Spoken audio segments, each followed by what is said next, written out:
warahmatullahi wabarakatuh. Perkenalkan, nama saya Istiqlalatul Mukarramah. Saya dari Program Studi Pendidikan Agama Islam semester 5 kelas B Inaifas Kencang Jember. Pada kesempatan kali ini saya akan menjelaskan kepada teman-teman semua mengenai sebuah tema, yaitu tentang perkembangan fisik, kognitif, dan psikososial pada masa kanak-kanak awal. Nah, di dalam tema ini akan ada 5 subtema yang saya bahas. Yang pertama yaitu mengenai ciri-ciri masa kanak-kanak awal, yang kedua mengenai perkembangan fisik masa kanak-kanak awal, yang ketiga mengenai perkembangan kognitif masa kanak-kanak awal, yang keempat perkembangan psikososial pada masa kanak-kanak awal, dan yang terakhir yaitu cara mendidik masa kanak-kanak awal sesuai dengan perkembangan yang mereka alami. Langsung saja kita mulai pada pembahasan yang pertama.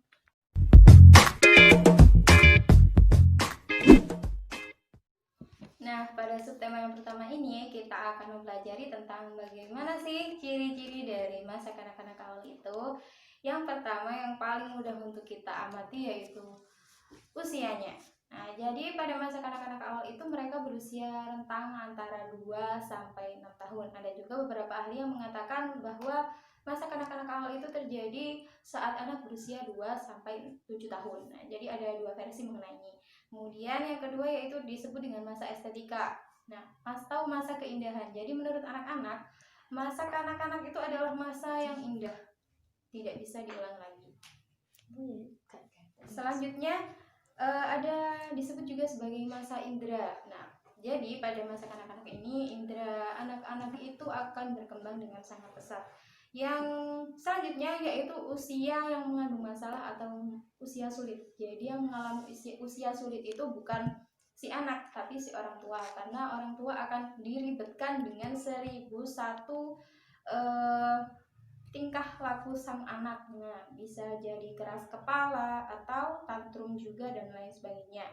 Selanjutnya yaitu usia mainan. Nah, jadi pada masa kanak-kanak awal ini mereka itu sangat suka bermain. Jadi mulai dari pagi bangun tidur sudah main, siang main lagi, nanti sore main lagi, malam mau tidur pun mereka juga masih bermain. Nah, jadi kita tidak bisa menyalahkan karena itu memang sudah usia mereka yang sangat suka dengan bermain. Selanjutnya yaitu usia prasekolah atau usia sebelum mereka lanjut ke jenjang sekolah dasar.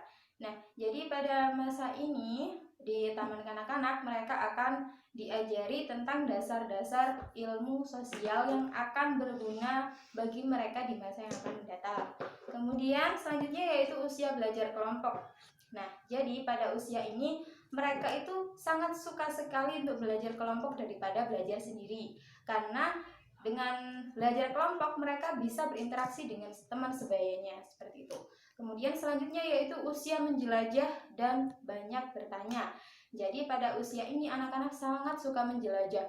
Kadang-kadang ya kalau anak desa itu pergi ke kebun-kebun gitu. Jadi mereka sangat suka menjelajah dan banyak bertanya. Jadi apapun yang mereka lihat mereka tanyakan. Kenapa kok ada hujan? Kenapa kok awan itu warnanya putih? Kenapa kok langit itu warnanya biru? Jadi semuanya akan mereka tanyakan. Dan yang terakhir yaitu usia meniru dan kreatif. Jadi apapun yang mereka lihat, apapun yang mereka dengar akan terekam di dalam memori otak mereka dan akan mereka tirukan. Jadi sebagai orang tua yang baik kita harus berperilaku baik di depan anak-anak kita dan kreatif. Jadi mereka itu sudah mulai kreatif, sudah mulai suka menggambar, apa saja yang akan mereka gambar, mencoret-coret tembok, itu memang sudah fitrahnya seperti itu. Kita lanjut ke pembahasan yang kedua.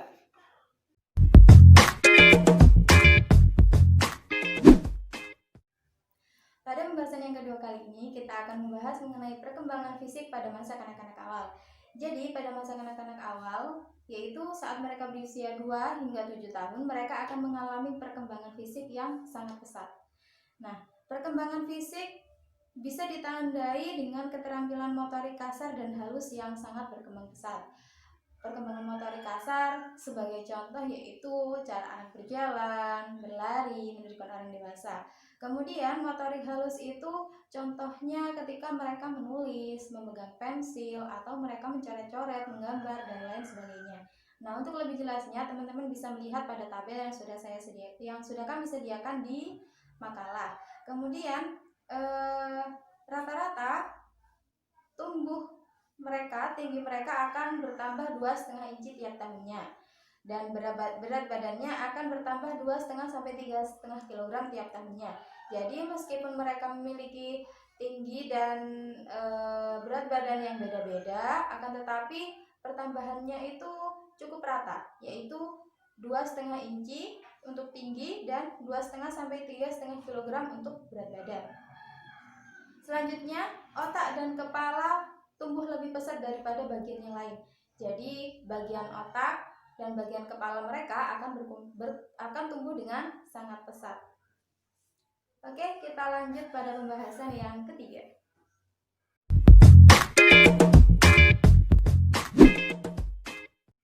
Pada pembahasan yang ketiga, kita akan membahas mengenai perkembangan kognitif pada masa kanak-kanak awal. Jadi, selain mereka mengalami perkembangan fisik, mereka juga akan mengalami perkembangan kognitif.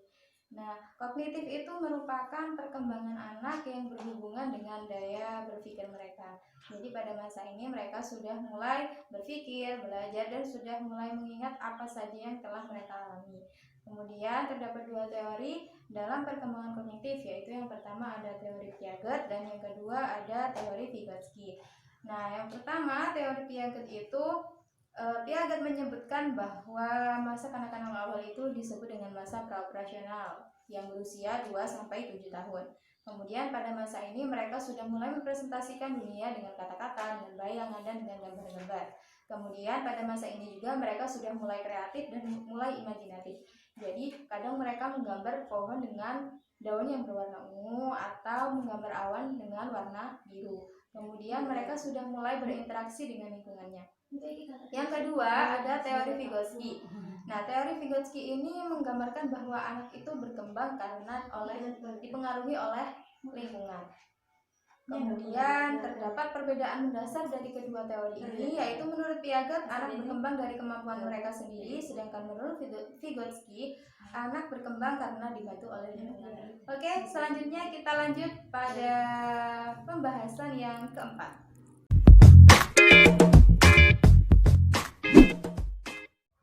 Pada pembahasan yang keempat, kita akan membahas mengenai perkembangan psikososial pada masa kanak-kanak awal. Jadi selain mereka mengalami perkembangan fisik, perkembangan kognitif, jadi mereka juga mengalami yang namanya perkembangan psikososial. Nah, psikososial itu merupakan hubungan antara kesehatan mental atau emosional dengan kondisi sosial. Jadi anak-anak mengalami perkembangan pada sisi sosialnya. Kemudian psikososial anak ditentukan saat anak memperhatikan lingkungan sekitarnya. Jadi bagaimana psikososial anak itu ketika mereka bersama dengan lingkungannya.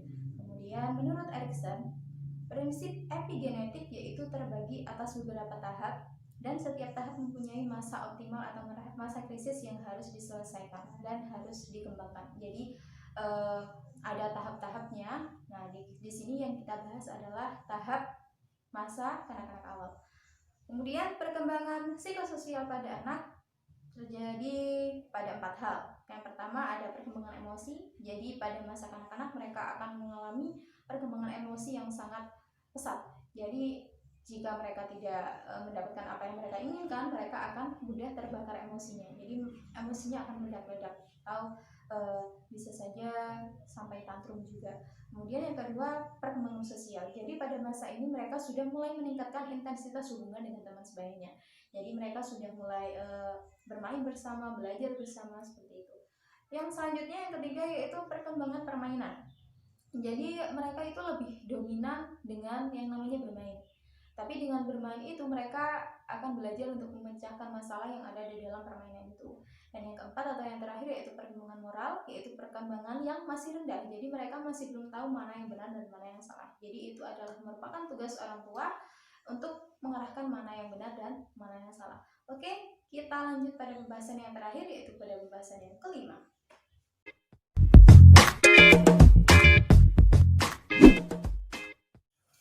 Pada pembahasan yang kelima atau pembahasan yang terakhir, kita akan membahas mengenai bagaimana sih cara mendidik anak yang baik dan benar sesuai dengan perkembangan yang sedang mereka alami. Jadi di sini kami akan memberikan beberapa tips kepada teman-teman semua bagaimana cara mendidik anak yang baik sesuai dengan perkembangan yang sedang mereka alami. Di sini kami mendapatkan ada 4 tips. Yang pertama pertama yaitu ajak anak untuk berkeliling kompleks atau berjalan-jalan di sekitar kompleks atau perumahan. Jadi tujuannya di sini apa? Tujuannya agar mereka sudah mulai mudah berinteraksi dengan orang-orang yang ada di sekitar. Tips yang kedua yaitu ajari anak dengan hal-hal yang sederhana atau dengan permainan. Jadi kita mulai mengajari mereka dengan hal-hal yang sederhana dan dengan diselingi dengan permainan, karena yang namanya anak-anak tidak bisa kalau disuruh untuk fokus 100% belajar 100% untuk serius 100% tidak bisa. Jadi harus dibarengi dengan permainan.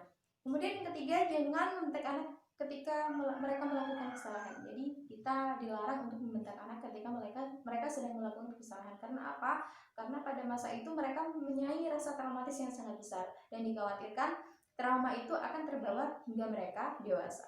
Untuk yang terakhir yaitu jangan perkenalkan anak dengan gadget terlebih dahulu. Jadi ketika masih anak-anak, luangkan waktu untuk mereka. Jangan sekali-kali, jangan sering-sering memberikan mereka gadget. Jadi bukan gadget yang mendidik, tapi kita yang mendidik. Kemudian yang terakhir yaitu temani anak ketika menonton televisi. Jadi kita bisa menyaring televisi apa yang sesuai dengan usia mereka, yang boleh mereka tonton dan yang tidak boleh mereka tonton. Oke, terima kasih. A few moments later. Nah, itu tadi materi yang saya sampaikan. Jadi kepada teman-teman yang mau bertanya, nanti bisa bertanya pada saat sesi tanya jawab. Mungkin itu saja dari saya, kurang lebihnya saya mohon maaf yang sebesar-besarnya. Burung Irian Cendrawasih cukup sekian dan terima kasih. Wassalamualaikum warahmatullahi wabarakatuh.